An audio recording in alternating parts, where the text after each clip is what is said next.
You're signing up for the new production that the narcissist is going to put out there for you and the world to see that they've now found their new soulmate.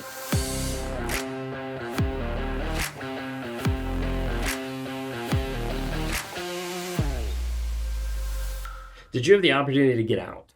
Did you have the opportunity to leave the narcissist, to be able to get away from that toxic person, that toxic influence in your life, and then everything seems to just kind of go crazy? So you're like, wait a second, like this person's attacking me. Now they're with someone else and they're giving them all their desires. They're showing them stuff that like I was going to do with them. Like what is actually going on? You see, when you leave a narcissist, there's a lot of things that happen.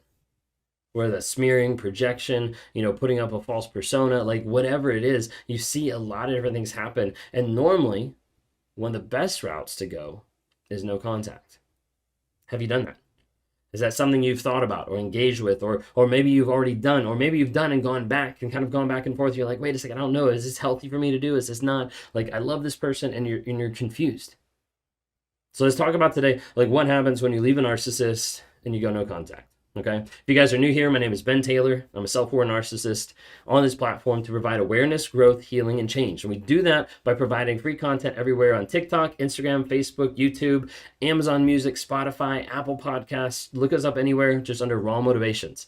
Like, share, subscribe. Please help people know what's actually going on. I guarantee you probably know at least one person in your life today that could benefit from either this video or one of the other videos. Like, I don't really care, but just someone that's struggling with the same stuff, or someone that's struggling being in a narcissistic relationship and they don't know, they don't understand. The more I talk to people, the more they're like, wow, like I know a person that could really hear this. I know a person that I think might be in a narcissistic relationship. I know a person that's struggling with some level of abuse. Like, share this. Let people know. You could be the person today that helps save someone's life just by letting them know what they're going through. We'd love to have you part of a bigger community. It's called the NARC app. Download it on Apple or on Google Play. Just type in NARC, Narcissistic Abuse Recovery Community, NARC.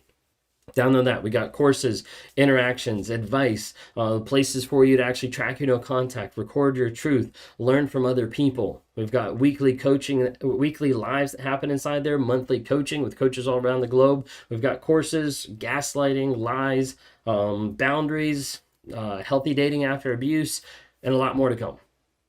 Okay, it's one of the only apps out there you're going to be able to learn about narcissism and get coaching and get live events and get advice all in one. So download that and be able to check out the app. If you want to talk to me sometime, you can reach out at rawmotivations.com. You can click down below for one-on-ones. If you're struggling with the trauma bond, if you're struggling with rumination, or if you're struggling with building back your self-worth and self-confidence, that's what I work with people on a day-to-day basis all across the globe. A lot of times my days start super early. Time I'm recording this, it's like 6 a.m. A lot of times my day starts super early because I talk to people all across the globe. Sometimes the early morning appointments is like people in Germany and Australia, New Zealand, or people going to bed in Hawaii. Because my goal is to try to help people understand and to find clarity in the confusion. So what happens when you leave? Oftentimes we run through several different scenarios of what happens when you leave. First off, the narcissist a lot of times will blame you. How could you leave me? How could you abandon me? How could you walk out on me? Like, I can't believe this. Like, this is when I'm changing. This is when I'm trying the 100th time, but this is when I'm trying. Like, how could you leave me? They'll get to the place where they start to resent you.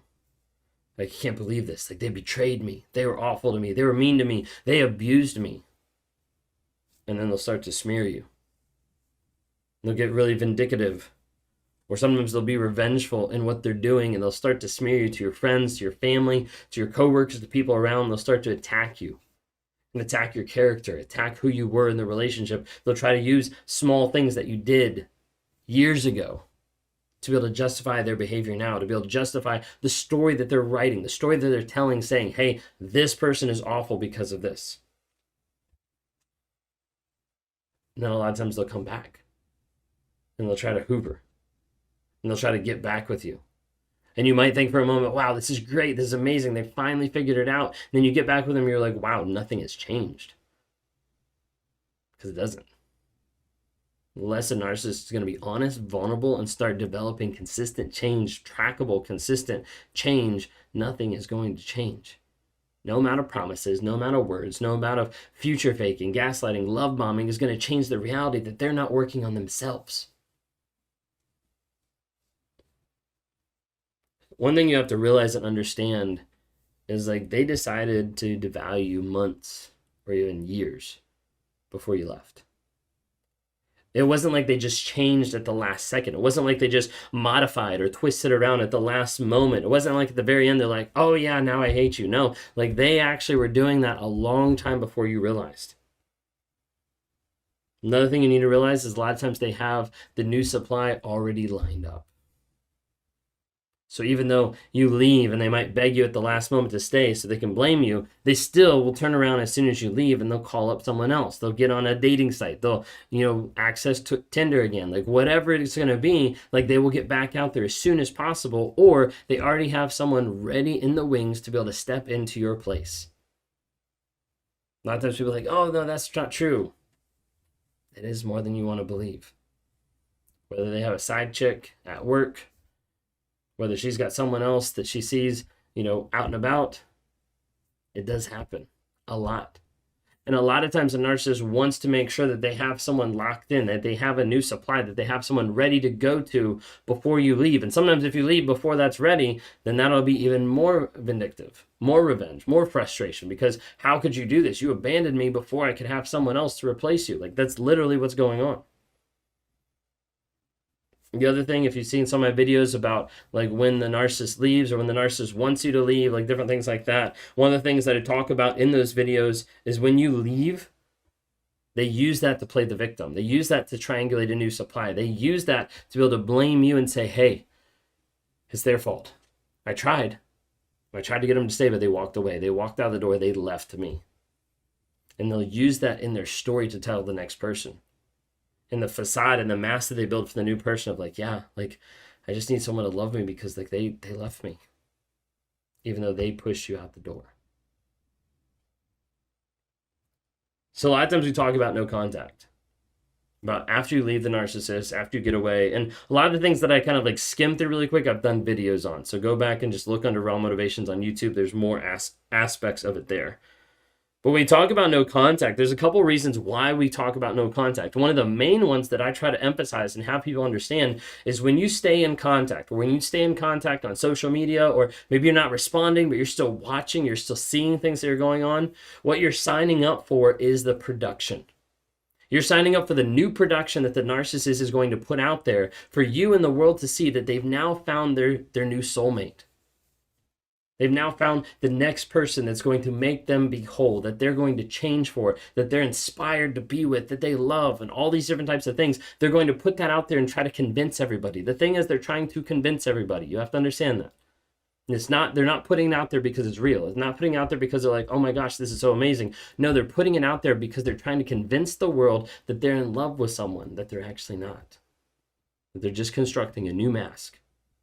And the production that you see from the outside looking in is normally the aspect of you're seeing the love bombing. You're just seeing it from a different perspective. And you're like, oh my gosh, like why are they loving them so much? Well, they're not. They're just using it as another manipulation tool, just like they did with you early on in the relationship.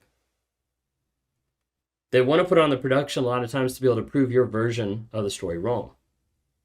That they're the toxic one. So they're with the next person. They're like, wow, this is amazing. They might be abusing behind closed doors. You'd never know it because no one knew it when it was with you, right?